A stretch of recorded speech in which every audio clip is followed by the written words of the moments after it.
Les Dominicains au Rwanda. Méditation du premier dimanche de l'Avent. Ce que je vous dis là, je le dis à tous, veillez. Chers frères et sœurs, loué soit Jésus à jamais. En ce dimanche 29 novembre 2020, nous commençons l'Avent, qui est une période où nous sommes invités à préparer la fête de Noël, c'est-à-dire la naissance de Jésus, Fils de Dieu. Chacun des 4 dimanches qui structurent cette période aura un thème à méditer et à vivre pendant la semaine qui suit. Dans cette perspective, nous pouvons déjà effectuer 2 actions utiles. Premièrement, aménager un coin de prière dans la maison où l'on pourra prier seul ou en famille. Ainsi, chaque dimanche, un membre de la famille pourra ajouter un élément à ce coin de prière, un objet, une prière, une photo, un dessin, une citation biblique, etc. Deuxièmement, on peut fabriquer une couronne de l'Avent avec 4 bougies à allumer l'une après l'autre pendant la prière au fur et à mesure que les dimanches passeront.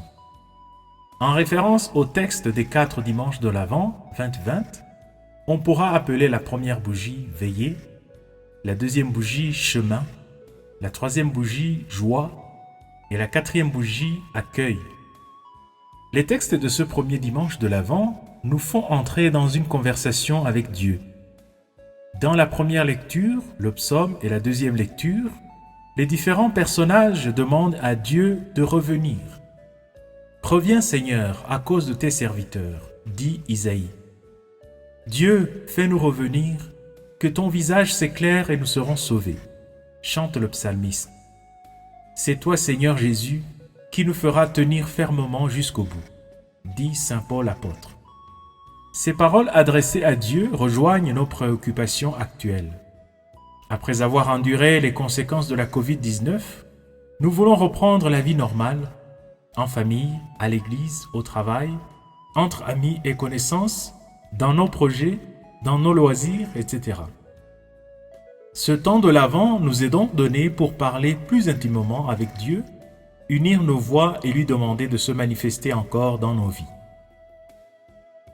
Dans l'évangile de ce dimanche, Dieu répond à nos demandes en nous disant qu'il viendra, mais à l'heure que nous ne connaissons pas.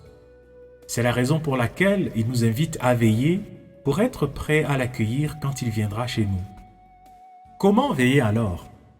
Chacun veillera en utilisant tout simplement ses talents ou ses dons et en accomplissant convenablement la tâche ou la mission que Dieu lui a confiée. Souvent, nous regardons ce que les autres ne font pas ou font mal et les critiquons. Mais qu'en est-il de nous ? Est-ce que nous faisons tout ce que nous devons faire ? Est-ce que nous le faisons bien ? Ce temps de l'Avent est donné à chacun pour améliorer sa vie et sa mission comme époux, comme épouse, comme parent, comme enfant, comme frère, comme sœur, comme collègue de travail, comme voisin, comme camarade de classe, etc. Prions. Seigneur Jésus, tu as promis de revenir chez nous et tu nous invites à veiller chaque jour pour ton retour. Donne-nous la grâce de vivre avec fruit ce temps de l'Avent. Toi qui vis et règnes pour les siècles des siècles. Amen.